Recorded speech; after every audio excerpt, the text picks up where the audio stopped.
Welcome to the Human Capital Innovations Podcast, your go-to source for personal, professional, and organizational growth and development. We hope you tune in often for all things people management, organizational development and change, organizational leadership, and social impact related. Maximize your personal and organizational potential with Human Capital Innovations Podcast.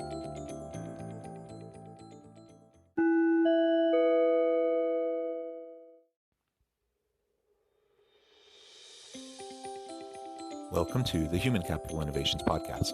In this HCI podcast episode, Dr. Eric Russell and I continue our servant leadership discussions and explore the concept and the connection between selfish and unselfish mindset and servant leadership.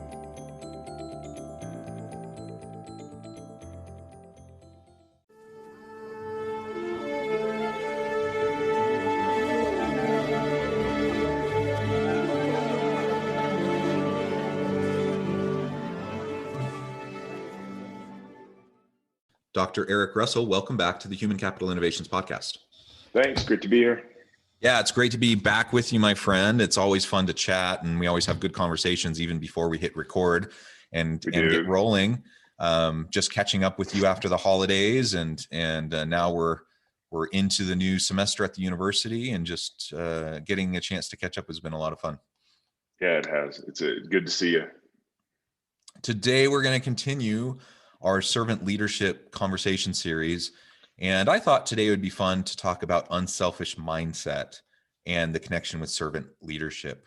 It's not about us. It never was, and it never will be. And so we're going to explore this together and what that can look like, and the different aspects of what we might call selfishness or unselfishness, and how it might connect to leadership and servant leadership.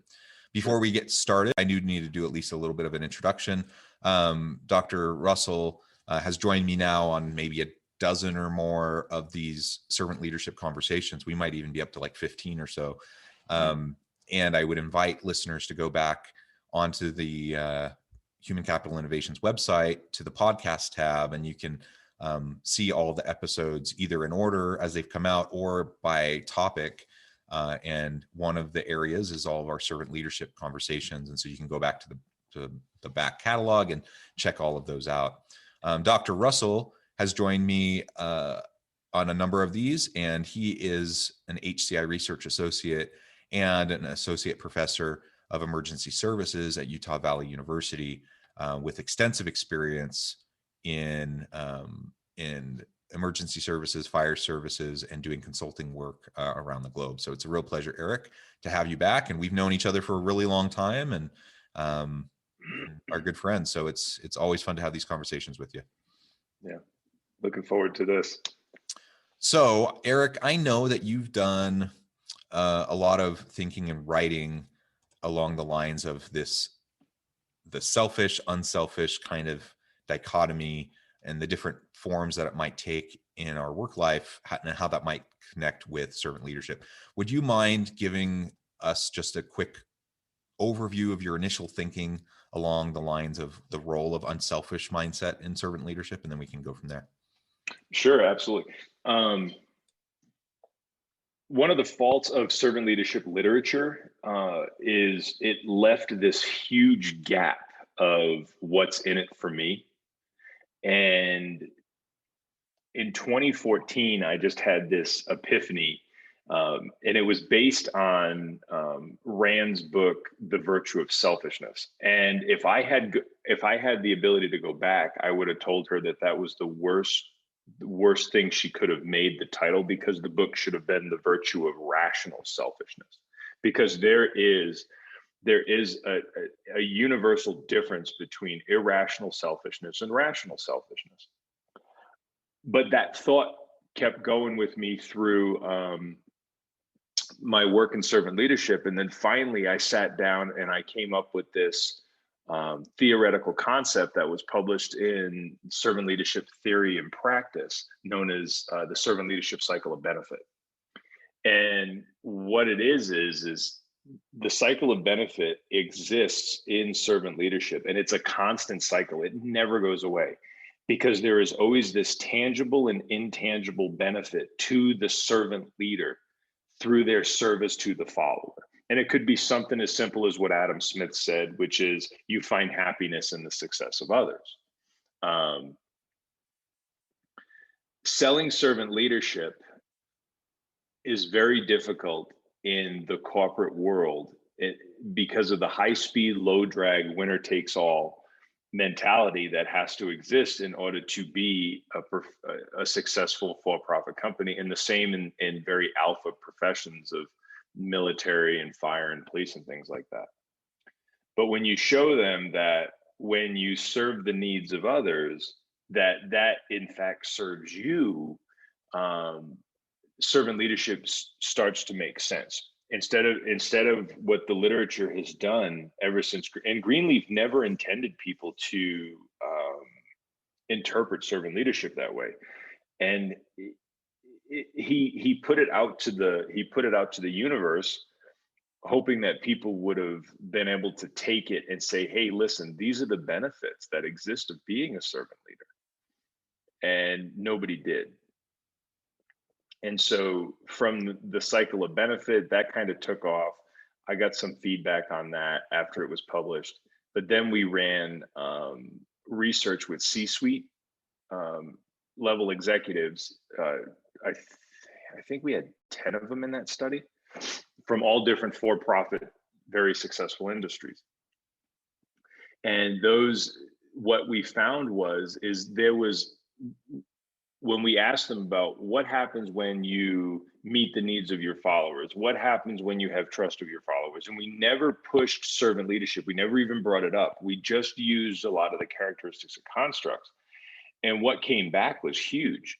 One of the biggest ones was freedom from management.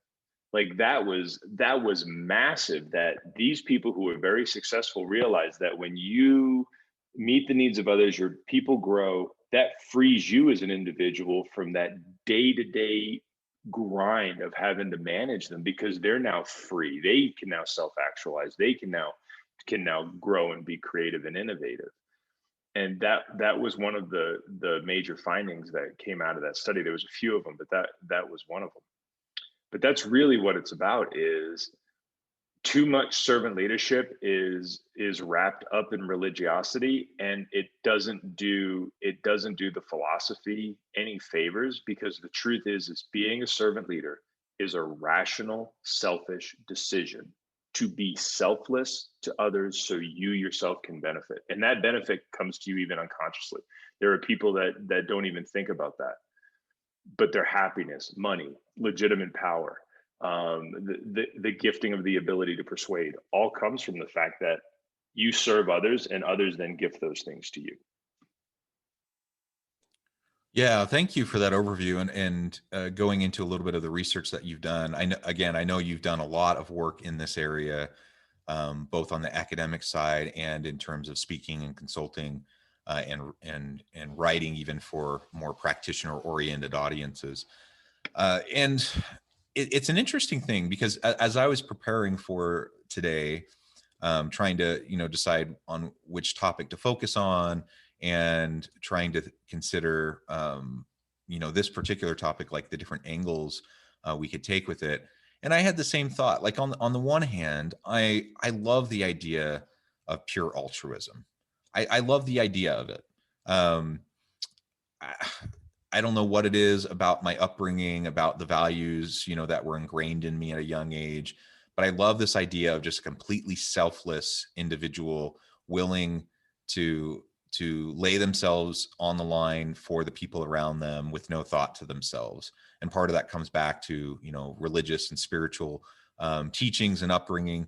But that still resonates with me. And I love the idea of altruism.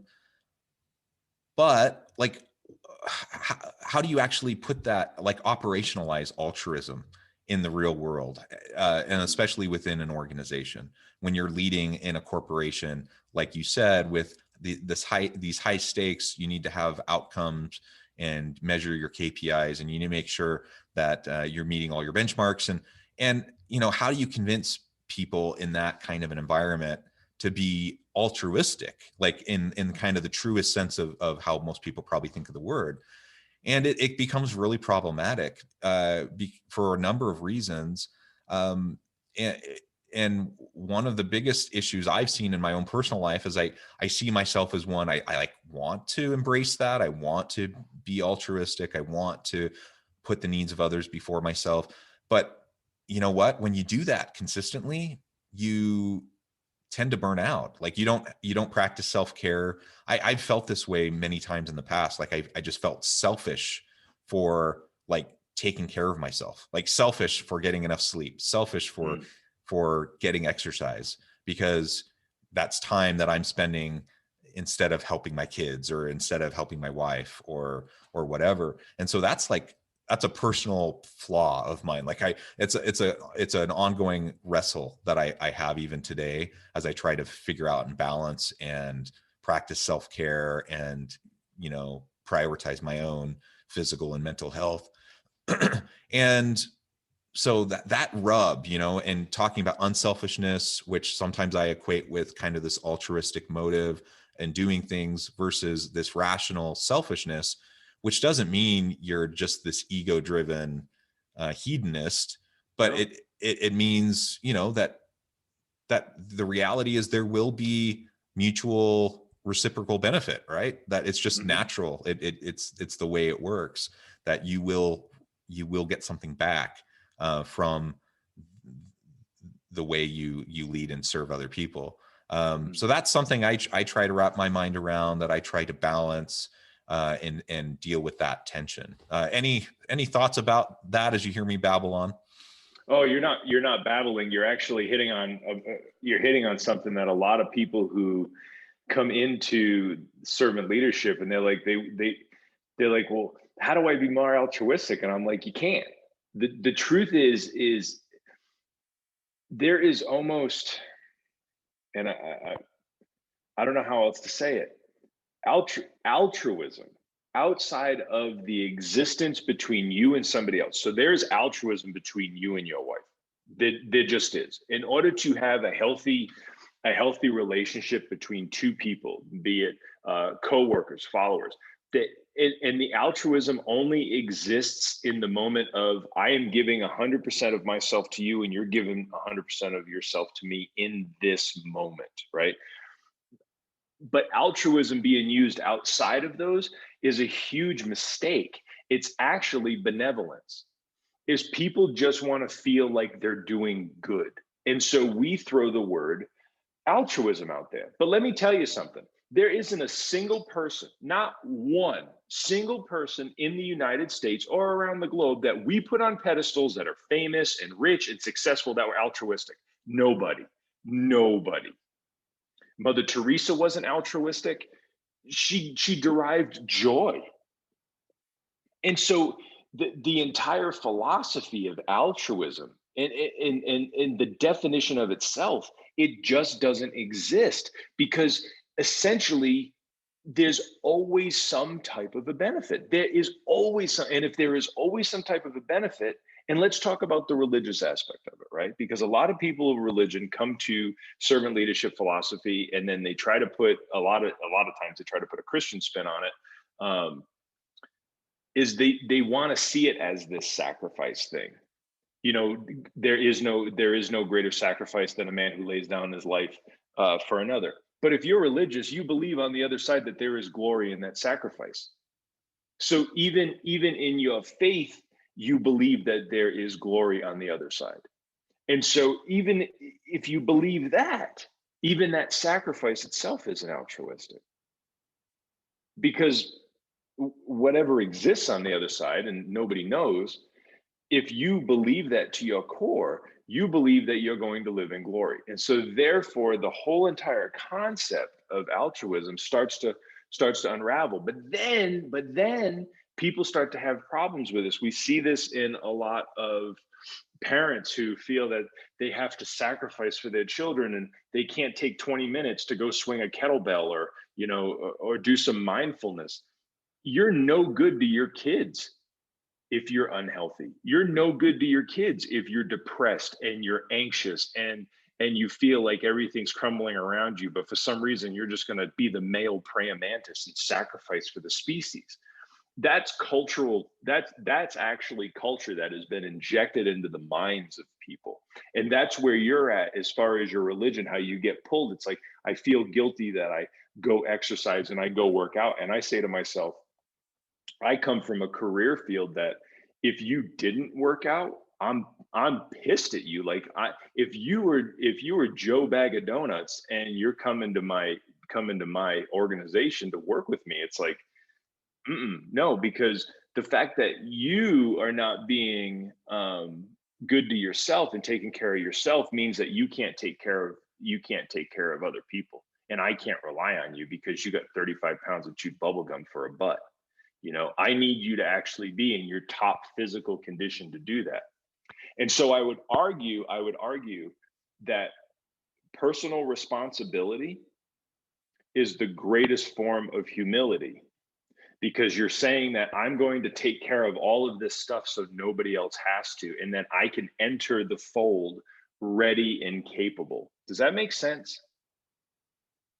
And so if I see, when I've done consulting with people that are at high levels, and I remember I worked with one that was in charge of a very huge nonprofit, and this individual was 60 pounds overweight, skin looked terrible, wasn't sleeping.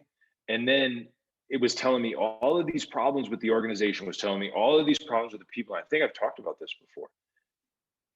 Well, we got them healthy. I ended up going from being, hey, instead of trying to infuse servant leadership into your organization right now, we need to infuse servant leadership into you. We need to get you to grow. We need to get you to heal. We need to get you on the right track. And the funny thing was, they reached out to me 6 months later, and dropped a bunch of weight, was working out, was sleeping. Their home life was great. They were getting close to their spouse again, great relationship with their kids. And guess what? A lot of the problems that they had at this organization ended up going away. Why? Because now they're in tune, they're focused, they're razor sharp, they're there for their people. And their people are seeing that this individual's out there grinding and getting at it. And their people got at it too. Leadership isn't a joke. People actually look to their leaders for inspiration and stuff like that. We make fun of it a lot of times, but the truth is people who are in charge of organizations matter, because organizations thrive a rot from the head down. And if you're unhealthy and not taking care of you, if you're not taking time off, your people aren't taking time off. And if your people aren't taking time off, they're drowning. And so all of that is a cycle. All of it goes back to that cycle of benefit.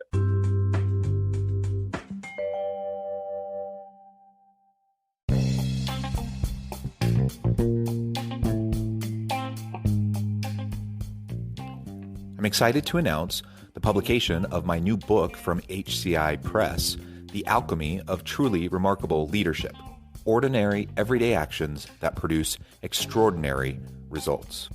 Consider how the nature of work has shifted over the past 50 years. With increased globalization, rapid technological advancement, and the shift in economic composition, the average job of today looks very different than the average job of 50 years ago. What will the jobs and organizations of tomorrow look like? Moreover, what does this all mean for organizational leaders? What are the core competencies and capabilities of organizations and their leadership that are prepared for continued disruption and geopolitical and socioeconomic shifts? Regardless of what the future holds, increasingly, leaders need to be socially minded, data-driven, decisive, champions of talent, and disruptors of the traditional notions of leadership, teams, organizations, and work. The Alchemy of Truly Remarkable Leadership will help you to explore your own leadership competencies and capabilities and consider ways to apply and implement them into your workplace and personal life.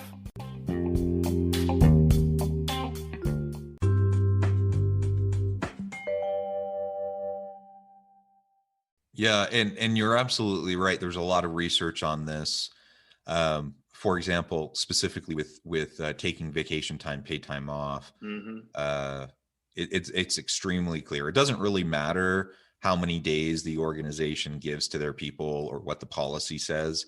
What matters the most is what people in positions of leadership actually do. So, if I want to help my people have work-life balance, that means I need to practice work-life balance. If I want them to take vacation time, that means I need to take my vacation time. And everything you're saying absolutely resonates with me. And again, it comes back to this just kind of internal wrestle of all this ingrained, a lifetime of ingrained Hmm. values, of like saying this altruism and unselfishness is important. And it is important that we don't walk around each and every day thinking solely about ourselves. It's important that we do think about the needs of others. Um, and I guess what you're pointing out is it's just a false dichotomy to say you're either selfish or you're a completely unselfish, altruistic person Right. willing to sacrifice everything. Yes. Um, and surprise, surprise, that it's not that simple. That you can actually, I think about it actually.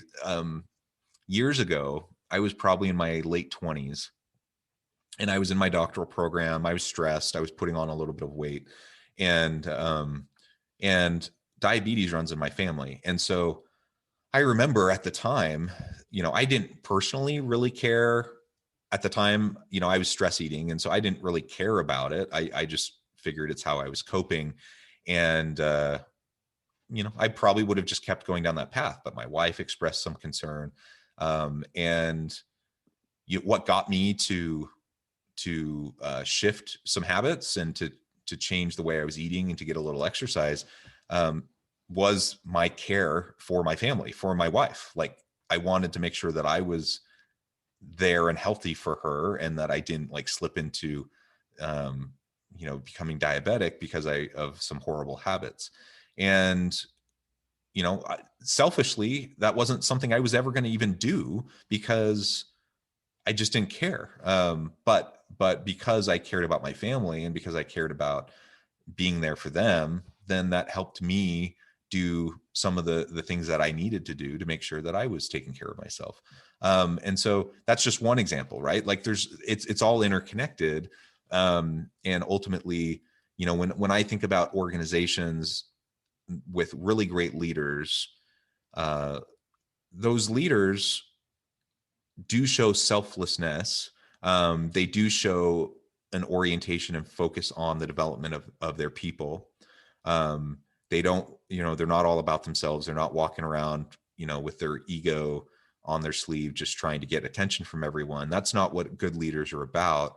But good leaders also recognize the need to, like, they need to put their best foot forward. Otherwise, they don't have credibility with the people at their level, right? They need to make sure that they're continuing to achieve. They need to make sure that they have to deal with kind of their own personal brand and their own expertise to make sure that people at their level or higher in the organization will listen to them. And so there's this constant balance of like trying to focus on the development of your people, but necessarily you also have to focus on your own development. Otherwise, you can't develop your people. Um, and I do think that in a lot of organizations with a lot of people, that imbalance, I would argue is not, there's not a very good balance. And it's, especially in US culture, for example, we tend to Hmm. be so individualistic. We tend to be so focused on our own personal growth and career development, that I think if I were to say as a gross generalization, I would say, that more often than not, we need to err on the side of, focusing on others and unselfishness, in corporations. Um, but not, again, this is it's the use of the terminology that can be tricky, because we're not talking about pure altruism, and rational selfishness is still going to be part of the mix, because you have to make sure you can't take care of your people, you can't protect them, you can't develop them, you can't create opportunities for them unless you are managing the internal politics, and unless you are making sure that you are mediating all those other issues that require focus on yourself and the issues that you're dealing with each and every day. Hmm. Yeah. So if you look at the way the military trains officers, so let's look at take Air Force, for instance. You have a career field in the Air Force. It's known as Superman School, and they're pararescue, right? Well, the people that are in charge of pararescue, which is Air Force Special Forces, are known as they're CROs, they're combat rescue officers. So the pararescueman is probably, bar none, I mean, they're Navy SEAL paramedics. Okay, they embed with deltas and I mean, they are as unbelievable as you can get physically, mentally. These are apex predators. Okay, but the people in charge of them are even worse than that. And the reason is they have to be worse. So if you meet somebody who is, let's say, a Green Beret, they're unbelievable. You meet somebody that was an officer in the Green Berets, they're at a whole nother level, because the officers are held to even higher standards, because how dare they not be able to display greatness and what they expect from their people. And it's that awesome leadership 101 freshman year question that you ask people some in leadership classes is you and the two people that you care the most about are in a canoe, and you're out in the middle of a lake and the canoe flips. Who do you save first? And if the answer isn't myself, then you don't understand leadership. And the reason is, if as a rescueman myself, if I can't save myself, I can't save you. If I don't put my mask on first, I can't save you. That's why you see a lot of these firefighter shows and stuff like that, where they're in a burning building and they take their oxygen mask off and they put it on the victim's face and then carry the victim out of the building. That's crap. That can't happen. You want to know why? You can't make it that far. You've got to carry a whole nother human being. So you have to get that person to clean air, and then you can start CPR, and then you can start bringing them back. But we try to push that narrative even through our media, through our heroes, this altruistic stuff. But remember, Batman was a billionaire, okay? And so it's cute when they talk about stuff like that, passion, sacrifice for others, and all this stuff. But these are individuals that have already been given the opportunity to self-transcend, which is Maslow's sixth, that a lot of people don't like to talk about. We always end up at that self-actualization, but there really is self-transcendence. And the people that tell you to do that stuff are usually people that have already been afforded the opportunity of having a G6. Okay. And in order to be good and be good for others, you have to be good yourself. And if you believe for some reason that you are somehow sacrificing for others, ask yourself, would you come to work if I took away your paycheck? You can still have your job, but I'm not going to pay you anymore. You're not coming back to work. So let's stop pretending that your work is about your passions. Your work is about paying your mortgage. Okay. And then over on this side, if I said to you, you can take this leadership role, but you're just going to basically die out. Well, you're not going to take that leadership role either. So I can't recruit you. So I have to pay you, or you're not coming to work. Why? Because of your needs that you have as a human being. And then over here, I'll give you the position and I'll give you the title, but you're basically just going to die out. You're going to die out through your altruistic self-sacrifice to others. Okay. You're not going to take that position. And so I know it's very lowbrow, but you have to break it down at that level, or people don't start to see all of the crap that's been fed to them to make them think that way. Because the truth is if you're in a college class and you're studying some humanities subject matter and your social justice left and right and altruism and all this kind of stuff, why don't you go work in a soup kitchen? Why don't you quit school and go help a mom and pop family farm that's just keeping their head above water? And the truth is because you don't really want to. And it's because as a human being, you know damn well that you were brought into this world naked and alone, and you are going to die naked and alone. And all you have is control over who you are and building yourself up. And if you want to do, Steve Jobs has done more for the poor than people that have actually started food banks. All right. Steve, you want to help people be successful. You want to be charitable with people, start a corporation and a company, make it successful and give people jobs and benefits and all this kind of stuff. We have construed volunteerism and free with good, and we have mistaken profit and success with greed, irrational selfishness, and bad. And that I don't know why we've done this. Maybe it's to put more money in the offering plate every week. I don't know what it is. But it's a huge mistake, because the truth is if you want to help somebody, be successful and you can seriously help people. And then you you don't get it as a sacrifice, because you have the tangible benefit of seeing the happiness in others and the success of others, and you have that fulfillment. And therefore altruism doesn't exist in that either, because you are rationally selfish by wanting to help others because you yourself will benefit.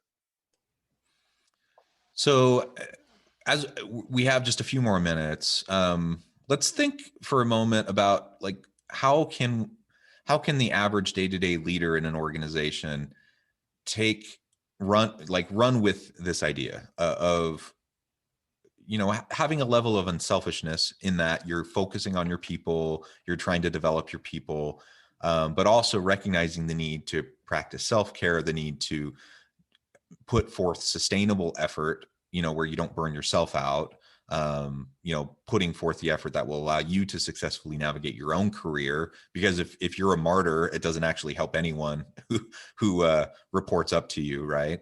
Right. So like, what are some tangible things that a leader listening to this episode today can start doing to strike that balance? Well, first is you have to change your mindset of what it's about. Okay, so if you decide that you're in charge of an organization, and you decide that you're going to do some professional development for your people, kind of like what Starbucks did, where they're like, "Hey, you work for us, you can go to Arizona State University for free. We're going to pay your tuition." And by those people getting educations, they're going to grow, and some of them might leave, but some of them might stay with the company, and some of them might do awesome things. So you've got to get out of the mindset of doing things for my people so they can be better is somehow a sacrifice. It's not, because in the end you always win. You make more money, you get more legitimate power. So that right there, first and foremost, is a complete change of thought. And that's going to take some serious reflection, because we've been programmed, whether we want to believe it or not, we have been programmed to think that altruistic way, that Judeo-Christian programming that happens to so many people. Number two, it's what Adam Smith said, is you have to appeal to the self-interest of the baker. The baker has to understand that they actually want to make you great bread. So you have to appeal to people's self-interest. Self-interest matters. I mean, John Locke wrote about self-interest. All of your moral philosophers have all written about the self-interest of other people. Why? Because, again, if I take away your paycheck, are you coming to work tomorrow? No, you're going to go find another job. And so leaders have to understand that both their self-interest matters, but the self-interest of your people matter too. So if you're going to put people into that hamster ball rat race that is freaking corporate America, they have to understand that there's a prize at the end of this thing. You can't expect people to, it's that article you and I wrote about the 4 hours. It's really all you get. You can't expect people to make that sacrifice, because the sacrifice is really about family, if there isn't a reward waiting for them at the end. And so understanding the importance of self-interest of both yourself as the leader and of others is important. It is also changing and again, this is reflection as well. You have to change your mindset about how you approach people. That's why servant leadership works. That the philosophy isn't a second place finisher. And last, you have to understand that as the leader in charge of an organization, your people are looking to you. Okay. And they see you at the top, and they will mimic. We're hairless chimps. They will mimic your behavior. And if you aren't physically healthy, emotionally healthy. There, you have good life balance. You're taking time off. Um, if you're not doing that stuff, your people aren't doing that stuff, and therefore you're not going to get the best out of your people. And guess what? That means your organization isn't going to get the best out of your people. There are companies out there. Tan's book, the Good Job Strategy. She's out of MIT. That is a book that I recommend to a lot of people to go and visit, because you see that the simplicity of meeting the needs of people in Maslow's hierarchy of needs, the physiological, the social, the belonging, the safety, all this kind of stuff. That's just not stuff that we teach in management 101 classes. They really, really matter. And the great leaders of the great companies in America understand these things, and they ensure that those bottom parts are taken care of, because if they're not, you can't get the best out of your people. And so the biggest takeaway that I would say for this is understand that when you serve your people grow and become creative, innovative, come up with new ideas, and you yourself in the end are the person who benefits the most. Yeah. Amen. Well said. Ultimately, I suspect there, like, as you mentioned, this altruism mentality is ingrained in us. So I suspect there are a lot of people listening who have the same kind of internal struggle as I do, as I expressed. A lot. And so, you don't, that's okay. Like, I think that's not abnormal. The point is to just work towards, over time, shifting your mindset in a way that will allow you to successfully navigate the complexities of the world you're in, the organization you're in, that you're going to be able to ultimately find the balance that will allow you to stay healthy and productive while also developing your people.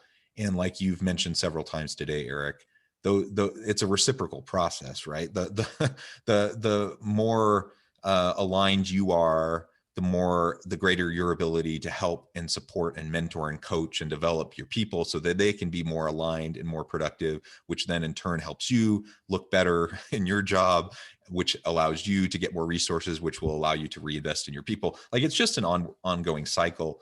And if we can remember that and focus on that, then we can make sustained effort over time that will allow us to have the greatest possible outcome for not just ourselves and our family, but for the people that we lead and serve, and for our organizations that we're trying to help to be successful. Well, thank you, Eric. It's always a pleasure chatting with you. I appreciate all of your insights. And as we close, I just want to say again, as always, I hope everyone can stay healthy and safe, that everyone can find meaning and purpose at work each and every day, and be able to find a little bit of balance between the selfish and the unselfish, or the rational selfishness, right, that we need to have to be successful. And I hope everyone can have a great week. Thank you.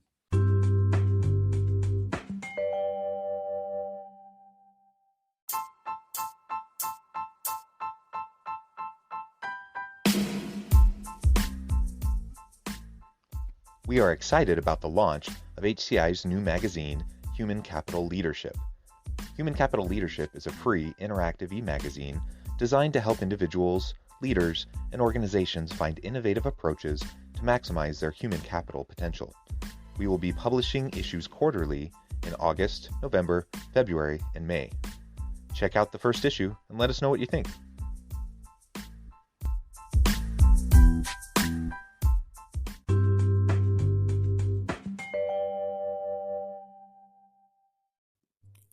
Thanks again for joining us for this episode of the Human Capital Innovations Podcast. I hope you stay healthy and safe, and that you have a great week.